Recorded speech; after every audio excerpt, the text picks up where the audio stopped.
Congress party అధికారంలోకి వచ్చిన తర్వాత జరుగుతున్న ఈ ఉత్సవాల్లో ఎక్కడ కూడా ప్రజలకు ఇబ్బంది కలగద్దని రాష్ట్ర ప్రభుత్వము, జిల్లా యంత్రాంగము, అధికారులు అందరి సహకారంతో ఈ పెద్ద ఉత్సవాన్ని ఘనంగా జరుపుకోవడానికి నిర్ణయం చేయడం జరిగింది. వాస్తవంగా జాతీయ పండుగ జరగాలనేటువంటి అందరి ఆకాంక్షల రాజకీయాలకు అతీతంగా ఇప్పుడు కూడా ప్రభుత్వం నుండి అదే కోరుతా ఉన్నాం, జాతీయ ఉత్సవంగా జరపమని.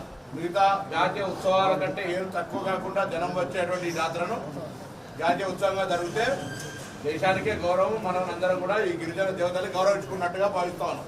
ఈ సందర్భంలో రాష్ట్ర ప్రభుత్వం మేము ఇచ్చినటువంటి గ్యారంటీల్లో భాగంగా మహిళలకు ఉచితంగా ప్రయాణ సౌకర్యం కలగజేస్తామని చెప్పాం.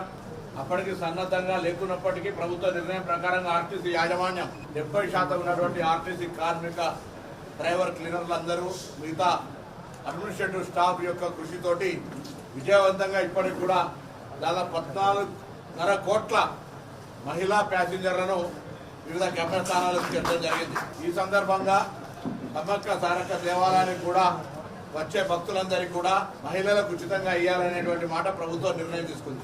అటువంటి అప్పుడు సంఖ్యాపరంగా పెరిగేటువంటి అవకాశం ఉంది. ఇప్పుడే మా ఆర్టీసీ ఆర్ఎం గారు చెప్తా ఉన్నారు, ఇప్పటికే జాతర ఇంకా 15 రోజులు ఉండగానే 1,10,000 మంది ప్రయాణం చేస్తే 70,000 మంది మహిళలు, 40,000 మంది పురుషులు.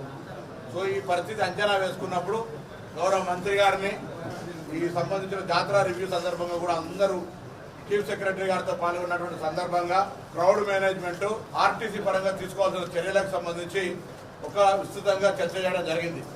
దానిలో భాగంగా జిల్లా అధికార యంత్రాంగం వెంటనే గౌరవ మంత్రి గారి చొరవతో స్పందించి 10 ఎకరాల అదనపు స్థలాన్ని ఇవ్వడం కావచ్చు, మిగతా తాత్కాలికమైనటువంటి బస్సు షెల్టర్ సౌకర్యం కలుగజేయడం కావచ్చు, వచ్చేటువంటి ఆర్టీసీ సిబ్బందికి వసతి సౌకర్యాన్ని కావచ్చు, లేదా ప్రజలు అక్కడ పోయేటువంటి ప్రయాణికులు తిరుగు ప్రయాణం పోయే సందర్భంలో కూడా కావచ్చు, వాళ్ళందరికీ బ్యారికేడ్ దాదాపు 20 నుంచి 25 కిలోమీటర్ల పొడుగు లెంత్ ఉండే విధంగా బ్యారికేడ్ 1.5 కిలోమీటర్ పొడుగున బ్యారికేడ్ ఏర్పాటు చేయడం కావచ్చు, అన్ని రకాల ఏర్పాట్లు ఆర్టీసీ ఎండి సజ్జనార్ గారు మరి టీం అంతా కూడా కలిసి ఇక్కడ 24 గంటలు శ్రమపడుతూ కృషి చేసి ప్రభుత్వ ఆదేశాలను ఇంకా తప్పకుండా చేస్తాం. ఇదంతా కూడా భక్తుల యొక్క సౌకర్యం కొరకు మౌలిక సదుపాయాలను కలిగజేసేటువంటి ఆలోచనతో జరుగుతున్నటువంటి కార్యక్రమం.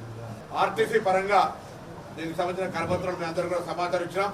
గతంలో 2,500, 2,800, 2,000 బస్సులు నడిపేటువంటి పరిస్థితి నుంచి ఇక 6,000 బస్సులు నడుపుతున్నాం. అంటే దాదాపు రెట్టింపు నడిపేటువంటి సందర్భంలో ఎక్కడ కూడా ఏదైనా బస్సు ఫెయిల్ అయినా, ట్రాఫిక్ జామ్ అయినా, ప్రజలకు ఇబ్బంది కలగని విధంగా ఒక 10 టీంలను ఎంపీ గారి నాయకత్వంలో కూడా అధికారుల బృందాన్ని ఏర్పాటు చేసి వెంటనే తగిన చర్యలు అక్కడ జరిగేటువంటి స్పందన తీసుకునే విధంగా ఏర్పాటు చేయడం కావచ్చు. మిగతా ఏ అంశం ఆర్టీసీ పరంగా అందరం కూడా కుటుంబ సభ్యులంగా దీన్ని పర్యవేక్షణ చేస్తాను. అధికారి, డ్రైవర్ అనే తేడా లేకుండా అందరం కూడా భాగస్వాములంగా.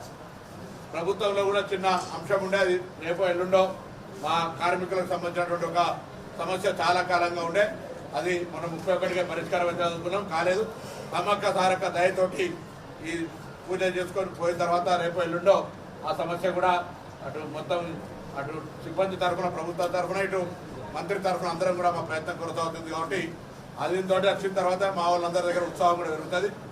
ఏది ఏమైనా ఆర్టీసీ గౌరవ ముఖ్యమంత్రి గారి ఆదేశం మేరకు ఆర్టీసీ సంస్థ యొక్క కార్యక్రమాన్ని విజయవంతంగా నిర్వహిస్తే ఈ యొక్క జాతర విజయవంతంగా నిర్వహించబడ్డట్టు. ఎందుకంటే భక్తులు, దేవాదాయ శాఖ, ఆరోగ్య శాఖ, R&B శాఖ, మిగతా RWS పబ్లిక్ హెల్త్ శాఖ, ఇవన్నీ కూడా ఎక్కడెక్కడ కార్యక్రమాలు యథావిధిగా కొనసాగుతూ ఉన్నాయి.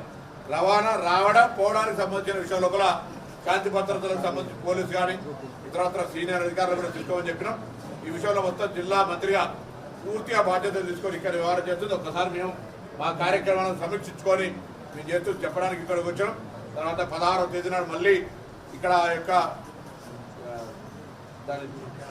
ఆర్టీసీ బస్ క్యాంపును, ఏదైతే క్యాంప్ ఉందో ఆ క్యాంపును కూడా ప్రజలకు ఉపయోగంలో తీసుకొచ్చే విధంగా ప్రయాణము, టికెట్లు, స్పెషల్ బస్సులు నడవడం, ఆపరేషన్ అంతా కార్యక్రమాన్ని కొనసాగిస్తారు. దయచేసి మీరందరూ కూడా పాజిటివ్ యాటిట్యూడ్, ఏదైనా ఇబ్బంది ఉంటే అధికారుల దృష్టికి తీసుకురండి. దాని పరిష్కారం మీరు మేము అందరం కలిసి చేద్దాం.